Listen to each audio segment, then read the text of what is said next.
Welcome back to another edition of Problematic Women. I'm Kristen Eichhammer. And I'm Virginia Allen. And I'm Crystal Bonham. And here with us today, a very special guest is Brooke Ence. Thanks for being with us. Oh, no problem. All right, Brooke, I want to talk a little bit more about your background. I'm definitely a fan, have been following you for a while because of my CrossFit background. Crystal is new to CrossFit, so she's about to be a huge fan. Yeah. They're trying to get me into it. And we're trying to get Virginia into it. But more than a CrossFit athlete, you have just started this amazing organization, From the Farm. You are the founder and vice president. And the focus with this group is connecting local farmers with food consumers and kind of combating the food supply issues that we are seeing. I'd love for you, I mean, you've got way more in your background. You founded this awesome fitness platform, the Naked Trading program, I'm sorry. And then you've also been in some really amazing television series / movies. You've been in Justice League and Wonder Woman. I saw you in it and I was like, oh my gosh, I know her. Huge background, super diverse background. Can you tell us a little bit more about how you got here in the wellness, fitness, nutrition world? What's the origin story? Yeah. Yeah. Oh, man. Well, it's, I'll give you I'll just do a bunch of jump cuts through my life. It can get very wordy. So I grew up in Southern Utah, born and raised in St. George, Utah. Well, Santa Clara. My family is a founding family. So oh my gosh, here love that. The very beginning. Yeah. Amongst a decent amount of, a few more families that all came here for the first time. And I've always been into health and fitness. Never knew that I was into health and fitness, right? Because growing up, we all played sports, very active. I swam on the swim team, played softball, soccer, and then I danced. And my siblings all athletes and athletic, and we grew up outside, grew up with horses. And then the heritage for me is my family ranched, farmed. Anyone who settles an area as a pioneer, you do all the things. And then my family really moved into building Southern Utah, establishing, buildings, city buildings, building homes. So every family that came here for the first time, it's almost as if everyone had a different role to play and you worked together. I mean, it's like the epitome of a community that takes care of one another. That is one thing that I think we've gotten so far away from that people don't really know how important having a community is. But from there, I went to the University of Utah. I was a modern dance major. I've always been very active. And fast forward, I was auditioning for a show. It's called La Rev. I don't even know if it's still running. Oh my gosh, it's like a Cirque show in Vegas. I was asked to come down to audition for that when I was at the university. And so I went down, did that. But to prepare for it, I had no idea how to prepare. It was actually the first time I went, it was for a ballroom position, which I had never done ballroom. But I danced all types of different styles all growing up. So I did very well for the audition. But I also knew that they had more of an all-around dancer. Everyone sort of did a little bit of everything. So you're diving, right? Because it's a water show, climbing, dancing.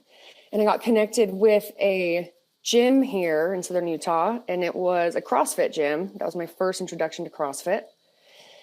And I loved it. And I loved it because, it sucked. That's a way to say it. Embrace the suck, right? It was so hard.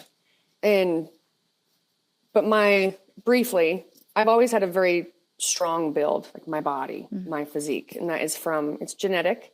And also you build it out with activities that you do. But from a really young age, I always had arms and biceps. I was teased a lot growing up for how big my arms were. You should see my mom and my dad. But I got into CrossFit and I only did it a few times. Then I actually moved. And when I went back to school that fall, I found a CrossFit gym in northern Utah in Salt Lake City, Ute CrossFit. And I loved it. It sucked. It hurt. It was hard. And it hurt for everybody.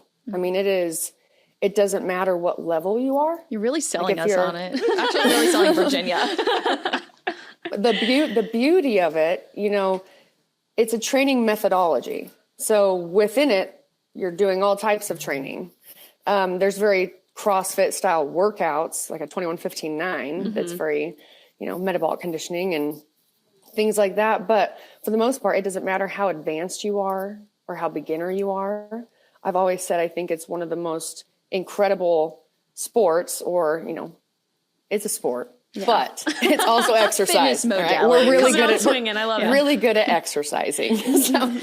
But the audience or the spectators or, the beginners at your gym, everyone knows, it doesn't matter what level you are, everyone knows what it feels like, because it ends up feeling the same. Like the moment in a workout where, whether maybe you're a runner, right? The moment in a run where you're like, I think I'm dying.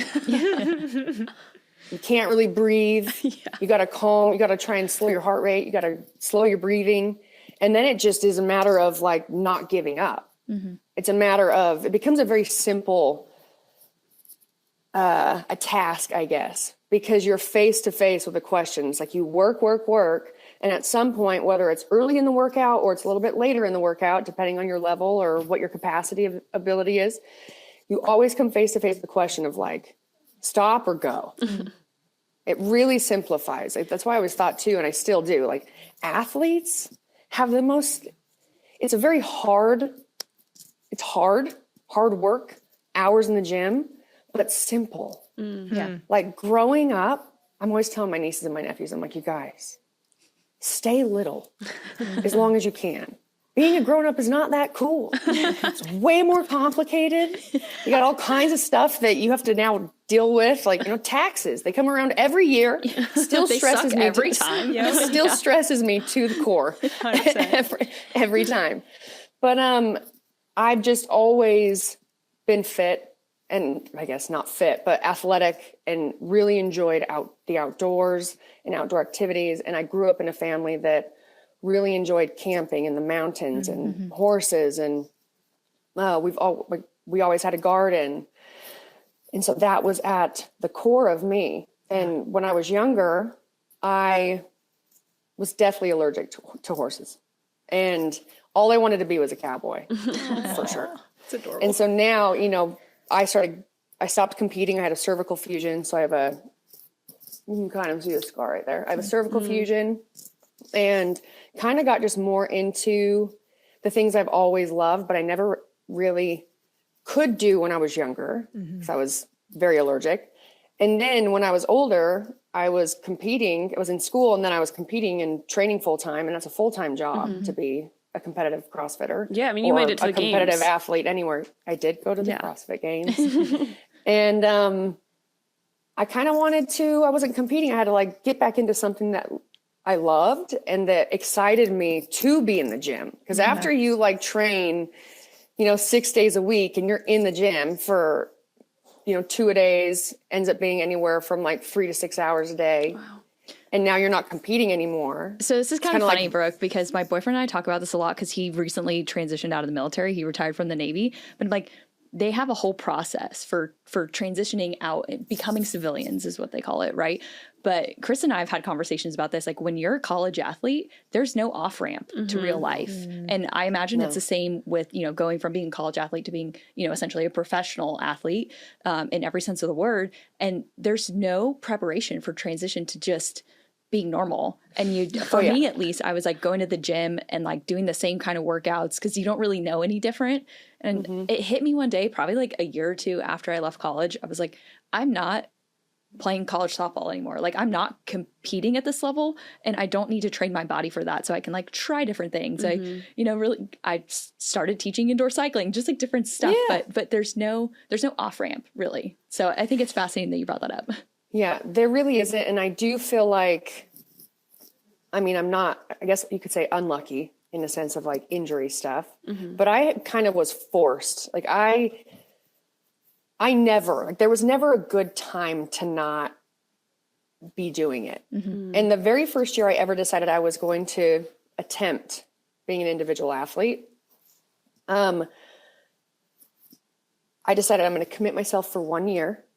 I'm going to do the training for 1 year. My coach was in Northern Utah. It was Tommy Hackenbrook. That's their first gym I ever was a part of. But at this point I lived in California, in Santa Cruz, California, where it started.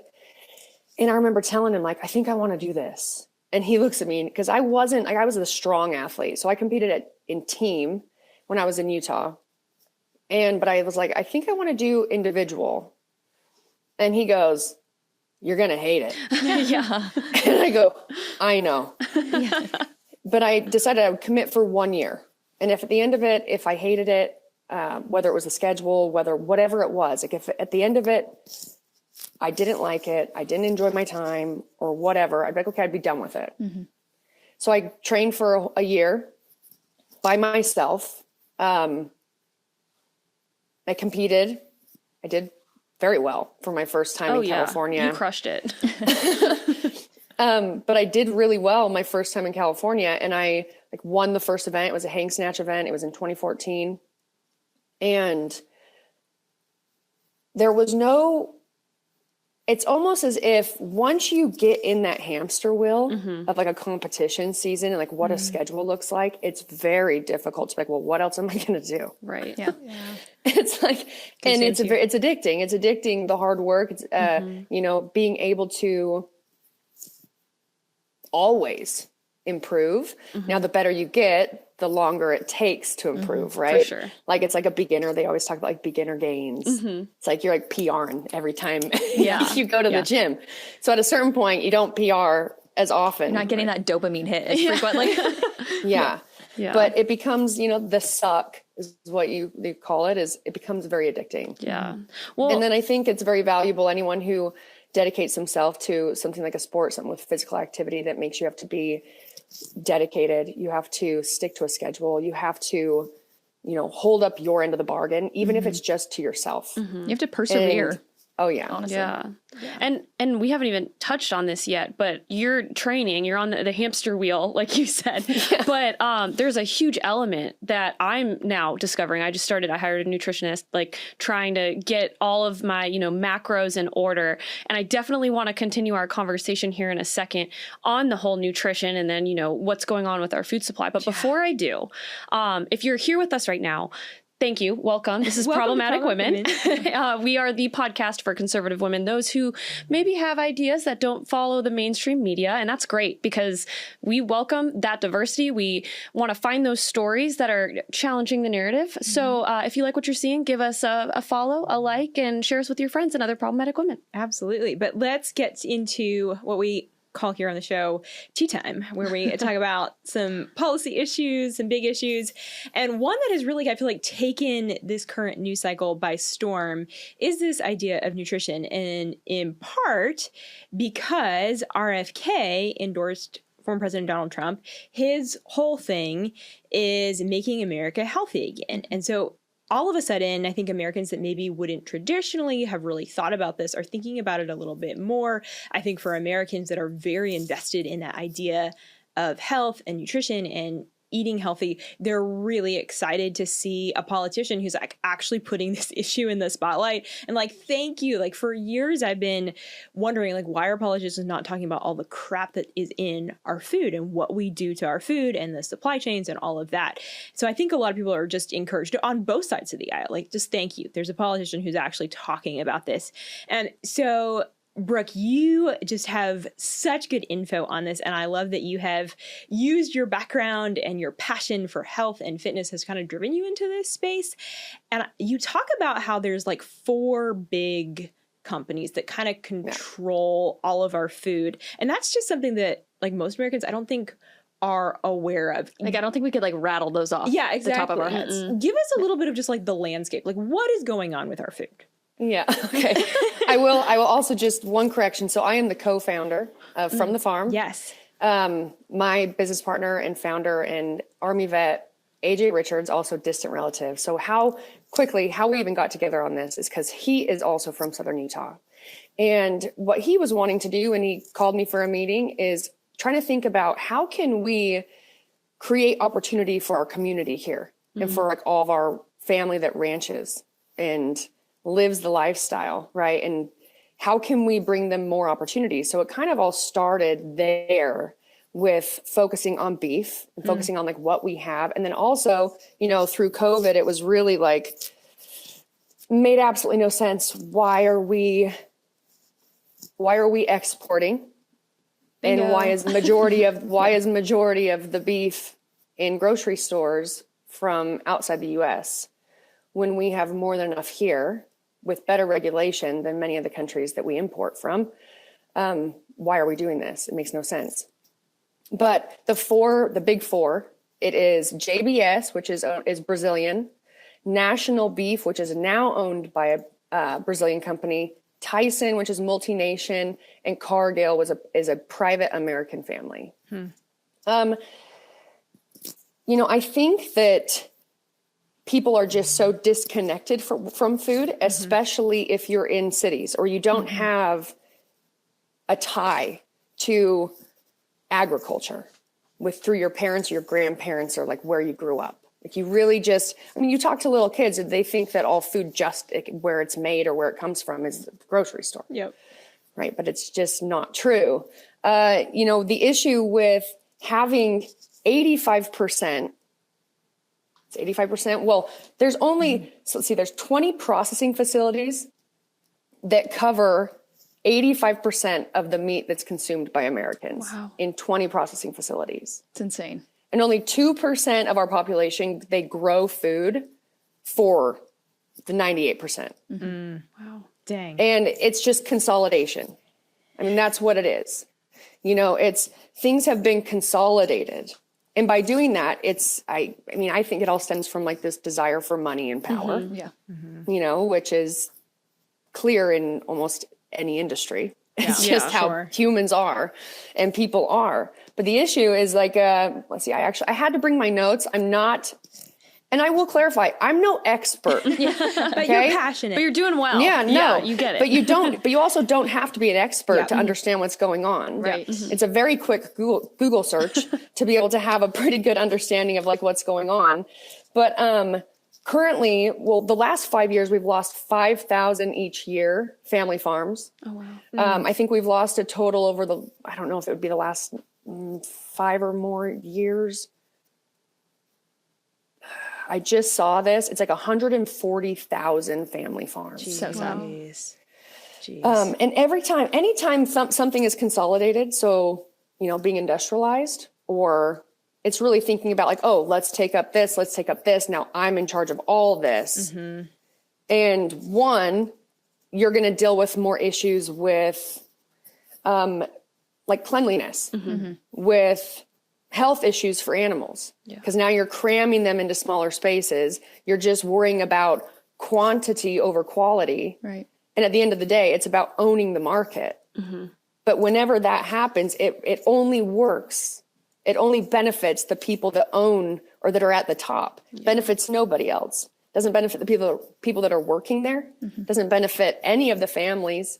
It doesn't benefit any other, we have all kinds of areas in the US. You have the areas that are like, extreme poverty.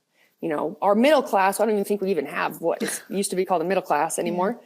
But it forces people to all have to go and find food where it's available. It completely takes away the ability to feel self-sufficient, to be able to take care of yourself, to be able to feel like you can provide for your family. And it ultimately leads to nothing but problems for the mass majority. And let's talk about that, because with that consolidation, what we've seen is more chemicals are being introduced to increase the mass of, like chicken breasts and increase the sizes of our cows. Like if you've seen a cow, like when we went to the Iowa State Fair a few years ago, those cows are massive. They're huge. But there's a difference between even those and what's actually in, these the Tyson. Yeah, like the Tysons. Yeah. So, you're from the farm. That's part of kind of the solution to this industrialized, over processed meat. Can you tell us a little bit just more about from the farm and what your mission here is? Yes. So with From the Farm, we really are pushing and working towards the big mission, and we're very aware of that, but to decentralize our nation's food supply and then ultimately create a true competitive marketplace, because we don't have a competitive marketplace in anything. You go to the grocery store, almost every single item, even though you'd think that they're owned, they're you'd think they'd be owned by a different company or a different company. They're all owned. Everything's being consolidated into like a few places that are all owned by certain people. And it makes it very easy to, whatever additives you want to put in the food, you can kind of get it in everything. And it's not necessarily, I wouldn't assume that a lot of these additives, besides like certain pesticides and toxic things that are not safe for consumption in other countries. And, in Europe, people always wonder, like, why is the food better over there? Yep. It always kind of comes back to healthcare and pharmaceutical industry and health insurance. It's like our food is making us sicker, right? We've had decades of this system, and we're not getting any healthier. Why would they want us to be healthy? Why would they want us to be able to solve our own health issues with food? Being able to control your situation. I mean, everything is sort of ran and benefits the pharmaceutical industry and benefits the healthcare system. And all I really can say about that is it absolutely sucks. Yeah. It absolutely all comes sucks down to incentives, right? Like who has an incentive for us to be healthy? Certainly not big pharma, certainly not our medical industry, and certainly not our food and agriculture industry as it is now. I'm curious too, if because you're asking these questions, like I have a lot of family in the St. George area also, and folks that have been asking these questions that have just taken extreme blowback, like canceled online or have lost friends and family kind of things. What's been your experience with that? Oh, I'm from Southern Utah, so I have not lost any friends and family. Like that's where they all escape to. I think that like there's other polarizing topics that have divided up, maybe. Yeah, I think there are other shouldn't be, but polarizing topics that has definitely, I wouldn't say made me lose friends. I'm 35, and I'm sure you guys understand, like, as you get older, I personally think that if your circle is too big, you may not be your authentic self. Yeah, amen to that. Right? And you're not really standing for anything. Yeah. Because you can't. Yeah. If you're going to be liked by everybody, well, then you're probably you're just going with the flow, and you like don't want to ruffle any feathers, and you're definitely not focusing on like truth. Yeah. Or standing up for what you believe in, or being willing to share your perspective or your ideas or your concerns more than anything. Like, I think that, it's really, you're having way more people being concerned, it blows my mind that it would, it can be so difficult for people to be willing to just question our government, question the healthcare system, question the pharmaceutical industry. Because I went to school and I went to college, and it was all about questioning. You're supposed to, right? That's like, you learn things, and then how do you learn more? You question, you go deeper. And that is what AJ and I have been doing, and we've committed ourselves to do. We understand that you have industrialized food, which all basically stemmed after World War II. And, nothing about that. I guess I can't say nothing about that can be healthy, because I do firmly believe that, like, when I was younger, there was still stuff in our food, but today it is significantly worse than when I was growing up. Brooke, what are some of those things that are put in our food? Like the words on the labels that like we can't really pronounce. Well, what I've do we know right about here. the effects that stuff is having on our bodies? She brought the notes. And I will just say, people like to get stuck on, grass-fed and finished and or grain finished. Here's the thing. We're not in a situation right now. There's this movement, or they've kind of started whitewashing the word regenerative. It's become trendy, and which isn't great. I mean, it's not. It's better that people are thinking about being regenerative, and their mindset is around how we need, healthy soil, and how we need more farms and more ranches and more people doing that, and more family run operations. And I urge anyone who is kind of stuck on regenerative to just like take a deep breath and like let's focus on like what's the most important. Like we got to triage our situation in our country. And the most important thing out of anything, I would say, is maintaining what family farms we do have left in the country, what small operations. And I do quotations because even that, like someone might think, oh, small, it's like your backyard. Well, no, it's small can still be like, thousands of head of cattle that you're running across thousands of acres, but you're managing it. You're stewarding it. You are managing the land and you're taking care of it. It's like, that is your livelihood. There's nothing about that operation or those animals that a producer is going to be like, give them that. Yeah, give them that. It's like, no, because a producer makes basically about 14 cents on every dollar sold or every dollar spent in a grocery store. Wow. I mean, the people that built our country, feed our country, and have been doing it since day one, they are the ones that thrive the least. Yeah. They barely survive. Yeah. It's and they do it because they love it. But to give you a few of these words, these bad words, dirty words, what to look for. There's probably others, but atrazine. You guys have, I'm sure you've heard of atrazine because RFK has been talking about that. So atrazine is a herbicide, and basically, if you listen to like Alex Jones, it's like it's turning the frogs gay. So that's happening. This one I might butcher. Chlorpyrifos? Yes. Is that how you say it? We're going with it. That's great. Again, none of us are experts either.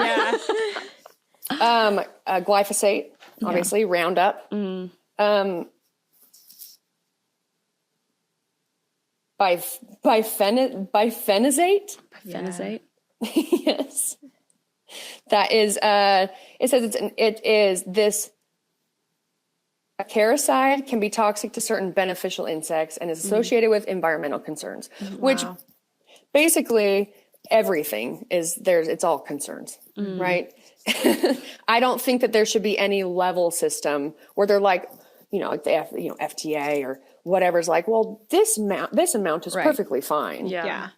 Well, they have that with like rat poop. They're like, this amount of rat poop in your cereal is like acceptable. Perfectly it's like, fine. Why is that even in there? Yeah. How about 0? And then you also notice that like over many years, because they don't make big changes in like where people would pay attention. It's like over a 5 to 10 year span, all of a sudden it's like, oh, when did they increase the amount of atrazine that can be in my system that's totally fine? Right. Yeah. Somehow we can now function with more of it. And like, who decided that was okay? A bunch of like regulators, bureaucrats who are unelected and unaccountable.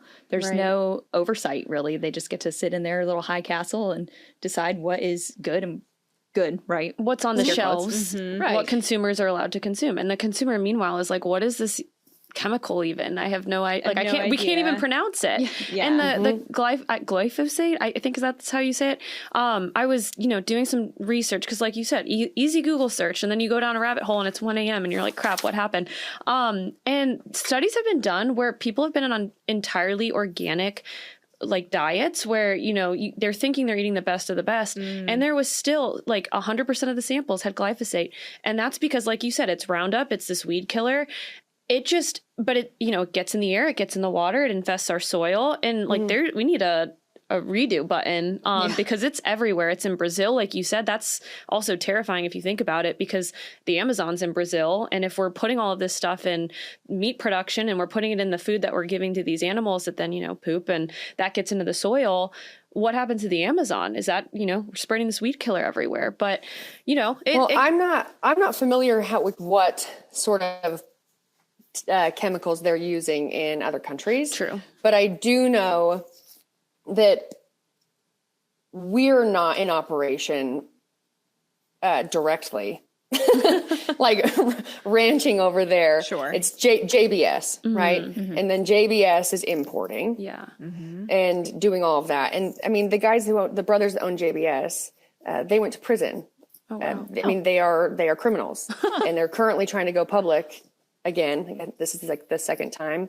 I don't know how long ago it was. I signed a petition to try and stop that from happening. But they've got a whole other, everyone has problems, man. Yeah. It's bad everywhere. I have questions.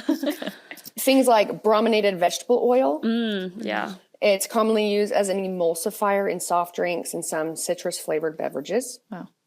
It says it's been linked to negative effects on the nervous system and thyroid function. Oh gosh. We have a lot of thyroid it's issues in carcinogenic. America. Yeah.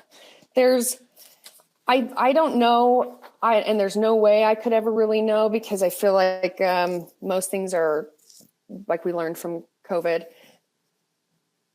changed or modified in order to meet the narrative, even being able to make it very difficult for someone like you or me to do our own research, because you tend to, unless you are committed and dedicated like you are with fitness, to like not take whatever you find as a standalone answer, and you want to go deeper and you want to go deeper and you want to sift through the internet, which is, I mean, anxiety attack, like waiting to happen. And you'd end up finding whatever they kind of want you to find.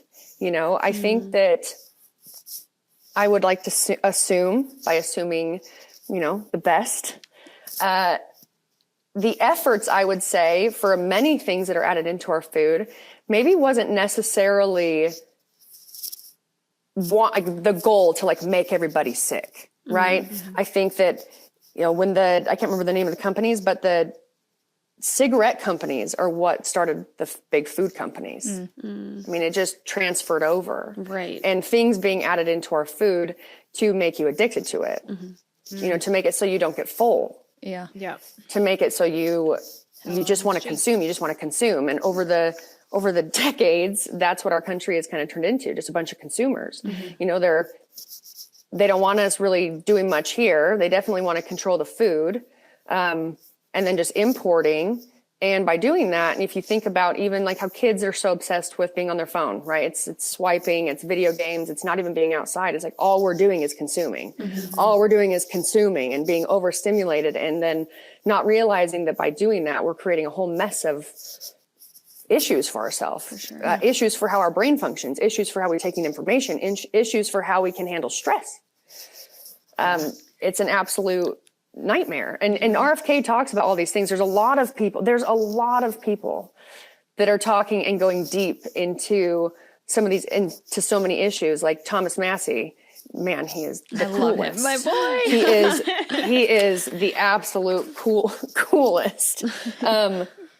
Something that we've discussed with AJ and I from the farm, something that we can do, or policies that would benefit our producers, that would benefit the people that we currently still have here producing food, for everyone to have something healthy they can depend on, is implementing Congressman Thomas Massey's constitutional amendment that would give us the right,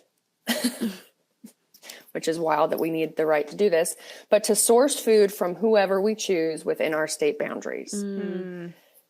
Pretty simple. Seems so simple. Pretty Like basic. we don't, I really feel like a lot of people that aren't doing the digging or really getting into all of these sort of issues that are knocking at our door, and we will have, it's almost like once they're gone, or once we let it happen, there is no real turning back. It becomes harder and harder to fix our food system. But they would probably think, wait, can't we already do that? Yeah. It's intuitive. You know? Farmers markets, right? What? Like, Yeah. what about those? Yeah. Yeah. But things like that, I mean, they're just not enforcing it, but to enforce the mandatory country of origin labeling laws. That would be huge, right? You mentioned earlier, Brooke, so much of our meat is imported from countries, most of whom hate us, which is problematic in itself. But if you're shopping for like pork chops or beef or chicken or whatever it may be, and there's a made in China label on your meat when you're picking it out at the store, that could honestly go a long way in getting everyday consumers to kind of shift their thinking, like, oh, who would have thought that meat is being imported from other countries? Like, it just doesn't seem even realistic. Our fish, some of our fish is caught in the U.S. We ship it to China to be processed, That's and then we disgusting. send it back. Like, this little fish has been on a journey before it finally hits my table. Well, and meat especially is one of those things where you're like, I want the freshest meat I can find, whether it's fish or poultry or beef or whatever it might be. And so to wrap your head around, we're catching fish, sending it to China, processing it there. I think it's similar with pork too, and I'm sure every other animal that we consume, and then shipping it all the way back to the U.S. and then putting it on our shelves. You can't What? call that fresh. That is It is not fresh. the furthest thing from fresh possible. Yeah. Well, and I'm pretty sure that most people don't know this, but it's a matter of I can't tell you the exact what it's called, but this is like one of many reasons why we need country of origin labeling. But right now, to label something made in America or USA, all they have to do is add value to it. And Can you define that? What does that mean? the value is literally repackaging it.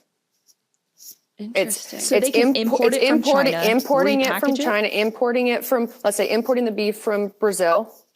It's Brazilian beef. It was raised there. We don't know the regulations that the protocols that for checks, like basically checks and balances with the process of what they're feeding or how they're ranging or what, et cetera, et cetera. But if they were to repackage it here, they can now put a Made in America sticker on it. So that's basically I'm like so pissed. Yeah, Lies. that's So many literally lies. like saying this is an American-made car, but the only thing made here was the steering wheel. That's terrifying because Yes. what you just said is, checks and balances. The way another country votes impacts the food I am then putting in my body because I am under the impression that it's made in America when really it's just a little styrofoam plastic container, which is a whole other thing. That's insane. But so From the Farm is trying to change this. Can you tell us a little bit about how you're trying to connect these communities? I love that you keep saying communities too, because it just at your core and from your origin story too, which is kind of a DC reference, superhero reference. But like, as you said, communities huge. You have it in CrossFit, you have it, but now you're creating these food communities, which is not something anyone's tapped into. So I'm just fascinated. How is this going to work? What's the dream here? Tell us more. Yeah. So the main goal and what we've already done. So we've built it. From the Farm is up and live. What's crazy is like we trying to figure out where we were going to launch first because this is something that we want to be like a household name.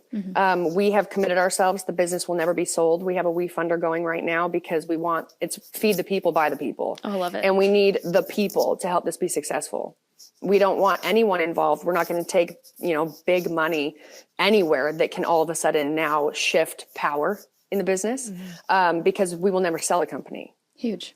Awesome. The main goal was to create a parallel economy. It's giving basically the way that the food system works currently and what that's like for, family run operations or basically any producer that's not already selling into the big system, right? It's really easy to squeeze them out. It's really easy to squeeze them out with stupid regulation. Things like carbon credits, which is an absolute trap. Yeah. It's really easy. I mean, their life is already very difficult and what it costs to raise a beef. All of the inputs. Yeah.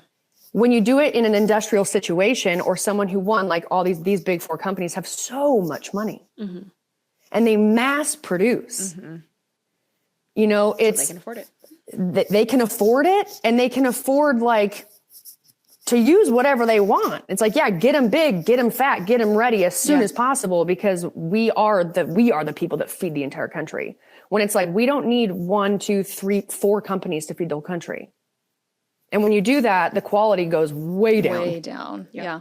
Right? Yeah. So the way we see it is in a nutshell, because there are so many things we could literally touch on and talk about, but in a nutshell, it's creating just a parallel economy where producers can now have a direct line. It's basically direct consumer, right? A direct line to people around the country who are looking for healthy food. We help a customer shake the hand that feeds them. It gives them food security just by knowing their producer, by bringing community to the platform, by bringing people who care about quality of food, quality of life for animals, the ability to be sovereign, the ability to have food sovereignty. Huge. And choose to eat something healthy that you grew out of your garden versus be forced to have to go to the grocery store because now all of a sudden they've changed regulation and no more home gardens, right? And that might seem really crazy, but they already want people to register. If you have a home garden, they want you to register it. Wow. It's like they want to know where it is. So Big Brother-esque. What you're doing. This. Yeah. It's like, what kind of food are you eating? You're growing your own food? Yeah. Where'd you learn how to you? do that? What book did you read? Yeah. we don't teach that. Jail. And then what we see it as is it's creating voting power too, in order to protect those people who are growing and taking care of our food, our vegetables, beef, chicken, dairy, basically the whole gambit, right? By bringing people together, any sort of producer that might be face to face with some sort of like huge hurdle that is being put on them through regulation or through some of the big four or through some 3-letter agency. Now we have where it's like, oh, as a community, as a platform, as a marketplace, it's like we can't lose them. We have a direct line of support for this family farmer, this one man or this one woman or this family that otherwise no one would hear about it unless you're already in the scene or you're already in the sort of agriculture community. But now you have customers that value, like being able to help connect the dots for people to understand where your food comes from, what it takes from start to finish to bring this to your table, like what it genuinely takes, the work that it takes, right? The water, the feed, the land, the vet checks, like all of these things that cost money. And it's all very important for that animal to live a really good life. And then ultimately be able to give that life to be able to serve for you and your kids and your family, for you to live a good life and get what you need in nutritionally. But to be able to have all the customers that are coming to you for your food, anything happening in your area or any sort of hurdle, all of a sudden you have a lot of people, a community that will be there to back you. Kind of like during the fires. I mean, even right now, up in, oh man, there's fires everywhere. So, but up toward, in Montana, like near Wyoming, just basically up there right now, yes, there's so many fires. And we actually, AJ, we were helping connect because producers, they couldn't get their cattle. Oh, wow. Being locked in. I mean, think about that. It's like, that's everything you have. Yeah. That's like how you take care of your family. That's how you pay your bills. And everyone came together. Wow. Everyone around the community drove their big stock trailers, brought their trucks up, and they got them out. And I just saw a video this morning, actually, and I've seen a couple of them. It says basically just how important it truly is. Like people finally realizing like having one redneck friend Love it. is worth 1,000 PhDs. Yes. Amen. And it's a video, and they have, I don't even know how many donkeys or mules they had, but they were all tied together, and they had, all their packs on every mule, and they were all in a line walking off the mountain on trail, just following each other. Yeah. No one person can put that together. Yeah. But that comes from people who care about their community and care about one another. Yeah. And care about how it functions together and what that means for us in the future. Yeah. To be so only concerned with yourself and you getting your own and what you have. I mean, you at some point, especially with just the way things look and are looking for us, at some point you're going to need help from somebody. Mm-hmm. And if you don't have a community or you don't invest your time or your attention into your neighbors or to a community, I just think that the agriculture space and the small business, family farms, you are guaranteed to meet people that would 100% give their shirt off their back to you, that would drop everything to come and help you, to help your animals, to solve big problems. Because at the end of the day, no one of us can really, we all need help. Community is super important. Yes. I think something that we're super passionate here at Problematic Women and more broadly at the Heritage Enterprise is this idea of rebuilding institutions as really truly the cornerstone of how we're going to take this country back, right? It's less about the like we're in a political season right now. There's elections. Yes, it's all very important. But at the end of the day, you know, the heart and soul of our country, the way that we can recapture that and restore that is through rebuilding institutions, which is what you're doing, you know, from the ground up, like pouring into this niche community of agriculture, which is amazing. I think something you said at the very beginning of this, Brooke, that if I could just kind of put a bow on as we wrap up our time together, you mentioned Santa Clara and your family being a founding family, which pretty much probably nobody listening to this will understand what that means. But my family also being from the area, from Ivins, just next door, that really resonated with me because if you go out and visit Southern Utah, I think it's one of the best examples of what community looks like, and it has been preserved. There's, you know, a couple of little cities and everyone just rallies around each other, and it's built into the culture, and that hasn't changed over decades from the pioneer days when they settled there and things were chaotic, very chaotic. There are certain parts of town that definitely don't have that feel, but not on our side of town. And it's so, You know? it shows like you've built. And that's just because there's like a great migration, right? To many, Perfect to many example is states. the PGA Tour is there starting this week, next week. I don't know, but it's definitely, it has the mass California exodus problem for sure. Oh my gosh. I'll say it. But you know, at the end of the day, I think it has maintained a lot of that institutional community, family, neighborliness that is missing in most of the country. But I think if you ever have a chance to like get out to, you know, Southern Utah in particular, I mean, y'all have heard me a billion times talk about how much I love Montana and Wyoming and Idaho. Like there's so many places where you can go and still have a really good picture of what healthy institutions look like for the most part. There's always exceptions, but go visit. Go check it out. No, Brooke, I mean, community, like I said earlier, it's at your core. It's like, I just see it. And there's other communities that you have built, including the Naked training program. Before you go, can you give us a quick plug on the mission there? Maybe give us some hope too. We've talked a lot about the negatives in the whole, you know, agriculture, nutrition space. So maybe you could leave us on a positive note. We like that perspective. So in brief, I have a training program. It's called Naked Training. And we started it back in, 2017.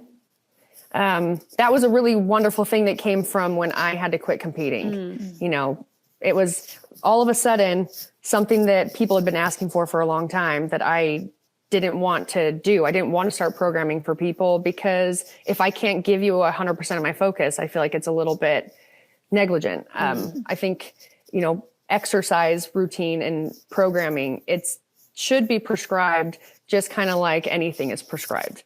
You have to consider a lot of things about a person. If it comes to diet, you have to consider all kinds of things of like how their body's functioning currently, all the different nuances. It's not simple.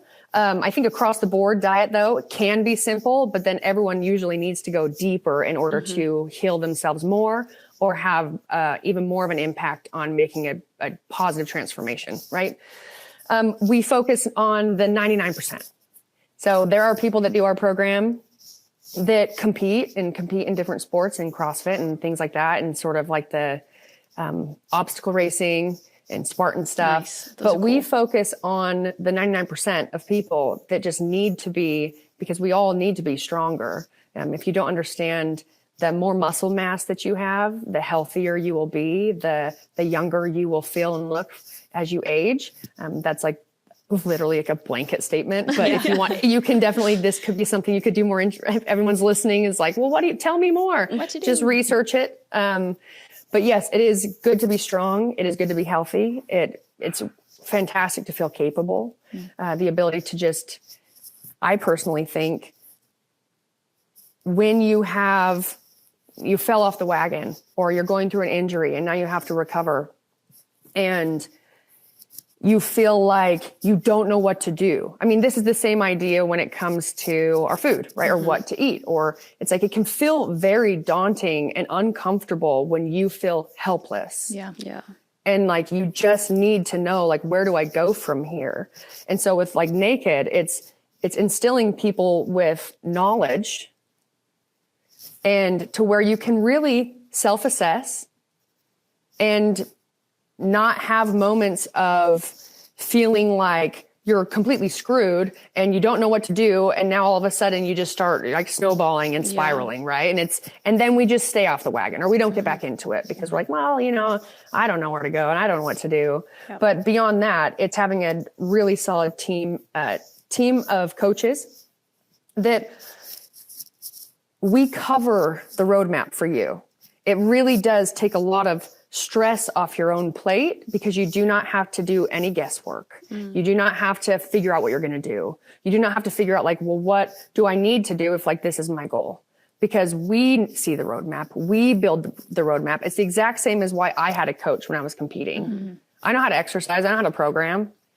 But to then add in me trying to see the like a full roadmap of what is it going to take for me to get from A to B, it just adds more stress. It adds more and question too, because when you're in the gym, sometimes it happens often to everybody. It feels really bad. And you're like, I don't understand what's going on. I was doing great. I moved this weight, last week and I was fine. Or I could do this last week and it was fine. And now I can't do one. Well, then it's understanding that our CNS system fries. There's a process in training. There's an adaptation that has to happen for you to get stronger, for you to truly gain a skill, gain the strength to consistently do a skill, like a handstand push-up or a handstand hold, right? Something as basic as that, or a pull-up. Maybe you can do it one time, but that doesn't mean you're going to be able to consistently do it. It's going to take more work. It's going to take more pressure, basically. It's time under tension.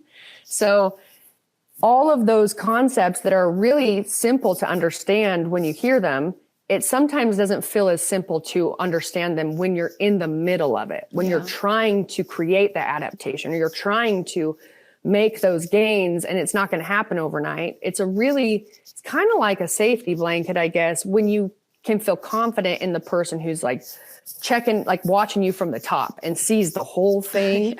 And understands the whole thing. It's like you're gaining information, you're gaining knowledge of kind of how to self-assess. And if you fall off the wagon or you go on vacation, you no longer have to feel like you helpless or like you don't know what to do. No, you know exactly what to do. And you know that these are some really great steps. I can get myself back into a good situation. And then I can look here and be like, now I'm going to follow this. Yeah. But I know how to control this. I know my eating's been crazy. It's been the holidays. I've been going out with my friends too much. Oh no. It can almost feel like if you don't have the knowledge, it feels as though, you're at that point, your willpower really gets into a fight with what needs to happen. Yeah, for sure. And it becomes so much harder. So true. It becomes so much harder to do what you should do. Especially if you don't feel like you really know, you don't really have the knowledge, or you don't think of yourself as being someone who knows that kind of stuff, because I'm not a coach or I'm not a nutrition coach or whatever it is. Everyone should have basic understanding of the building blocks of what our body needs in order to perform. Yeah, for sure. So that is Naked Training Program. We do transformation challenges. We just launched our fall transformation. And it's also, our challenges are not based on who looks the best. So it has a huge piece of that is being an active member of our community. Right. So it's being a part of the community in our Facebook group. It's interacting with one another. It's not just showing up, not being a part of it at all, taking a before photo, working your tail off, taking your after photo, and then being like, I won, and then peace out. I love it. That's awesome. I think that's great, but our goal is to build something that's long-standing and that's a relationship where our clients and our community, they count on us and they trust us to always be bringing something to them that's going to help them and really make their experience in the gym easier or easier to understand. And then adding things in like retreats and get-togethers, like I think it was it last year? We did a huge Spartan race. It was my first one I ever did. Oh, yeah, those are killer. Even better is I didn't really even understand that there's, I'm going to say levels, because I don't do Spartan races. So any of you guys are listening like, well, that's not what it's called. I have no idea what it's called. But different races are different levels of hard, right? The elevation gain is different. The summer, I don't know what they're called, but we got to this race. It was in northern Utah, and we're showing up the day before, like for check-in, and at the start, so the base of the mountain, and everyone in my car, I was like, oh no. And we're learning like that this race, like I've never done one. Not really prepared for it, but we're there with people from Naked in our community, and we're doing it, and it's going to be awesome, and it's going to suck, but it's going to suck together. We're going It's going to be hard for everybody, and we're just going to keep people motivated to keep moving. But I tell you what, those things are not for the faint of heart, and they are hard. And people that do those consistently, you are tough. Yeah, man. I love it. It's a different kind of tough. For sure. For sure. So it's like you 100% have to be. You have to, in CrossFit, the CrossFit Games, people always say, like, you have to have like a crazy switch. Oh, absolutely. There has to be something slightly wrong with you. I'll say it. No, right. In the best way. And it's, in CrossFit, it's not for everybody, or that style of training is not for everybody, or at least it's understandable that when they hear the concepts, or they might go to the gym and it might just be like way overwhelming, or it's just too intense. But what I will say is try a different gym. Mm-hmm. Yeah. Because every gym is different. It's all culture. Yeah. And the more that like the competition side of it got bigger and bigger, you do have a lot of gyms, like they're competitive gyms. Yeah. Like you got a bunch of people in there. They're all highly competitive. But like what we focus on is like, that's one, competing is not long-term. Anyone knows that a professional athlete, their career is like in like the smallest window in comparison to their whole life. But we need to be healthy for our whole life, and we need to be strong for our whole life. And so we choose to focus on that aspect and make that more of a priority, and also making it more approachable to people who maybe don't consider themselves athletic or athletes. Maybe you're a mom or a dad, or you're older and you never did anything like that. You didn't play sports when you were younger. You probably don't even realize that you like working hard and kind of grinding through tough stuff. And you might not even realize that the sense of, just the gratification you personally get when you make it through a very difficult workout or a difficult task, whether it's, rucking or doing a Spartan race, or, it feels good to work really hard at something. Mm-hmm. And even if it is probably a miserable experience sometimes, but to put in that work and then get through it and get to the other side is like the most amazing breath of fresh air. Absolutely. Yeah. Even when you're like, I don't even think I can breathe. Right. You're in it. But it feels really good. Well, so I love it. Well, you guys can check out Naked Training. And as far as From the Farm goes, we are currently doing crowdfunding. Awesome. It's going great. The biggest hurdle, I would say, is just getting the word out. Mm-hmm. And so we've been asking as many people as possible this kind of goes back to the question you asked me about, like the internet and like losing friends and family because of being willing to talk about things that everyone should be questioning or talking about. Being shadow banned. I'm 100% shadow banned on social media. And so really it's just getting the word out. But for us, again, we really want this to be funded by the people, by producers if they want to invest. And you can invest as low as $100. So this is not just for people that have, funds that are used for investing into businesses because you're trying to, increase your retirement or whatever it is. This is for anybody. Mm-hmm. You can invest as low as $100 and then up to whatever you want. It is a return of, up to $250,000. First $250,000 of investment, you're getting 2.5x back. Once we reach the 250, then it goes down to 2x back.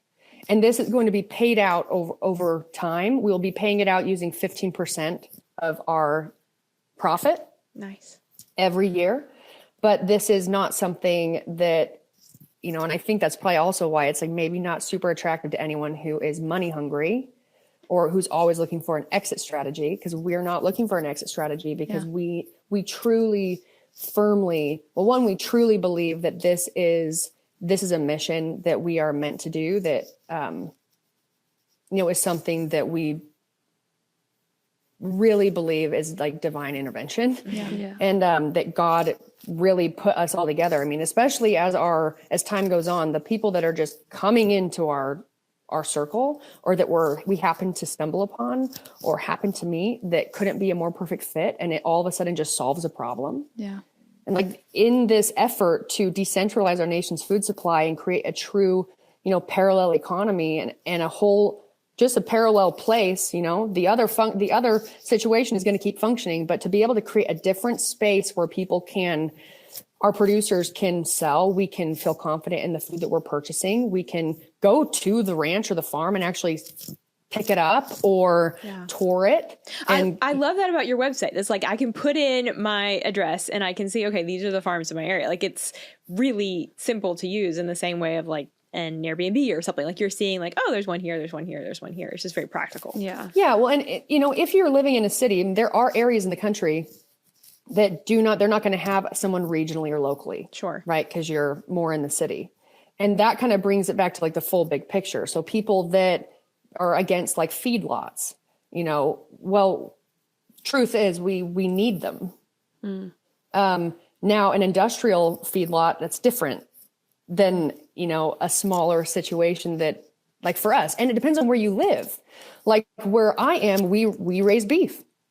We have our ranch is up. It's like 50 minutes from where I live, and we have a house up there, but we don't have acquiring in my area land because of things like, Bureau of Land Management and how they choose to manage state land or things like or that. Federal, mostly federal land. That's a whole nother, it's a whole nother conversation rabbit hole to go down to. But in a nutshell, it's like, it's very difficult to be able to get winter range. Yeah. So for us, this last year was the first time we ever sold any of our beef. And that's because I wanted to sell so that I could actually, like, we don't do it. My dad does not do it because he needs to make money at it.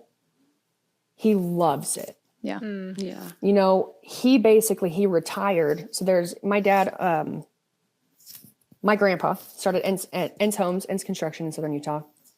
It's now been in business for, this is probably roughly, okay, it's like 67 years. And my dad and his two brothers bought it from my grandpa probably like 36 years ago or more. And my dad finally got to a point where he retired, and he wanted to retire to ranch, to do the thing that he loves, that he always loves. But sometimes it's true. Like, you have to do what you've got to do in order to survive and provide. And my family, like I said, was always in sort of the building of community, and so with ranching and farming, it was always something you just did for family. You had a garden, you fed your family. My dad, for years, he's raised, especially since my grandpa passed away, we raise beef. It feeds my extended family, all of his brothers, his sister, they all get a beef. All my siblings get a beef. My mom usually gives it to my aunt. It's like that has turned into almost what you give as a gift for Christmas. It's like, we're going to fill your freezer with beef. Yeah. But I wanted to, start being able to sell a little bit, just to make, I'm like, Dad, think about it. It's just covering some costs. Because to him, he's like, no, it's like, if it's too much work and it's too much of a headache, I'm not doing this for that. But he's like, you can do it. And I'm like, okay. And Brooke sees the big picture. She's like, there's so much more to this than just us covering our costs. Like, imagine what we can do for all these producers across the country. Healthier. Yeah. But I really do just look at it like, so anyone who's out there that maybe you've bought like a cow share, or you've thought about having a home garden, from the farm not only is giving us opportunity to source better food and to help save our producers, save our ranchers, save our farmers, it's also giving you opportunity to have a small business. Yeah. That's so cool. So it's also creating opportunity where like maybe you have a home garden and you can produce quite a bit of food in a pretty small area, right? Mm-hmm. And maybe all you're going to do is you create a profile and you're really just using it for your neighborhood. Yeah. Or for just your city or your community. And now all of a sudden a hobby that you had is turning into a small business venture that is extremely gratifying because it's positive both ways. It feels good to help people. And it's combating our whole industrialized, food that we are dealing with. That's, part of the effort of this campaign as well as RFK. We've seen so many people jumping in on it. Brooke, this is such an amazing platform. I'm so excited to see it, and we will definitely link it in the show notes. Yeah, we'll have your Instagram and all of those things. But perfect. Thank you so much for sharing just like your background, your story, and how everyday Americans can kind of combat this industrialized food, not knowing what's in everyday items. So thank you so much. It's been awesome. Thank you so much. Thank you for having me, and it was a great conversation and nice to meet y'all. For sure. Awesome. All right. Thanks so much. Okay, well, I hope you guys enjoyed that conversation with Brooke. I do want to tell you about another way that you can kind of keep up with the news, because obviously here on Problematic Women, we're talking big picture, some of the major issues, policy issues. But if you're like, hey, I need a source for daily news, tell me what's going on every single day, check out the Daily Signal podcast, our top news edition. So every weekday around 5 p.m., we release top news. It gives you a rundown of like, hey, these are the big stories. We keep it straight news so you can know what's going on. And we're covering, yes, the big headlines, but also, again, issues that are of specific interest to conservatives. You can find the Daily Signal podcast wherever you listen to podcasts. We're across all platforms. And we try to keep the show to like 10 to 15 minutes. So it's that quick bite of the news on your way home from work or while you're cooking dinner, or you can even wait and listen the next morning. So be sure to check out the Daily Signal podcast. All right, Kristen. Yeah. I mean, did we convince you to join CrossFit? Did Brooke do it?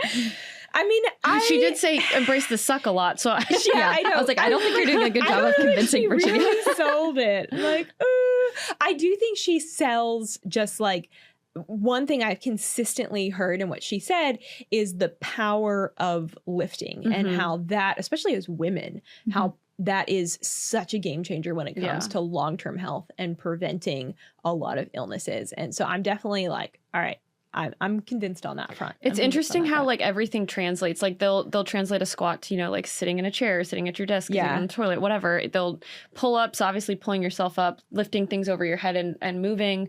That's what's so cool about CrossFit. It's so versatile. Obviously, nutrition is a huge part of that. Yes. I just, like I said, started my nutrition journey. Crystal's along for the ride because she's, just because. Supportive friend. Yeah, but I'm so excited to see people like Brooke, not just talking about, nutrition as nutrition. Like, obviously, that's a huge piece of it. But even digging a little bit deeper, I thought of this, and it's going to be so lame, and I'm so sorry. But from, like, soil to boil, like, from where you... Okay. Where you grow your food to how you make it what Virginia is going to punch me. That is cute. What's so cool about what she's talking about, though, is like you do have power over the food that you consume.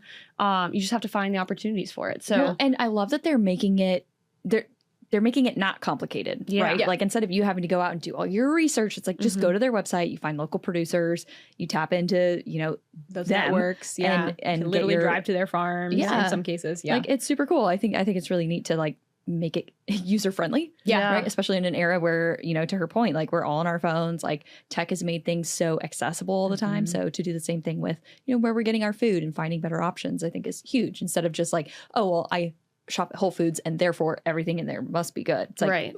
One of the most important things that we do eat and, preserve our life. We should be more informed. So I love that we're combating this food ignorance. Definitely check out the website, check out our Instagram. We'll have to do an excursion at some point and go to one of these farms and document it. That would be really cool. Well, and a little bit of a unique episode today. Obviously, extended conversation with Brooke. We skipped a game and all that this week. We'll be back with all that next week. But it really, for one, we want to highlight just an amazing woman that's really looking at a problem in our country and saying, you know what? I'm not just going to complain about it. I'm actually going to do something about it and be a part of the solution. And then someone that has just like a really cool story. So thanks for being along for the journey with us today. We did it. We'll see you next week. See you next week. I won't. I'll be in Singapore. You'll see them. Casual. Be on the other side of the world. All right. She'll send pictures. She loves us. Have a good week, guys. Bye.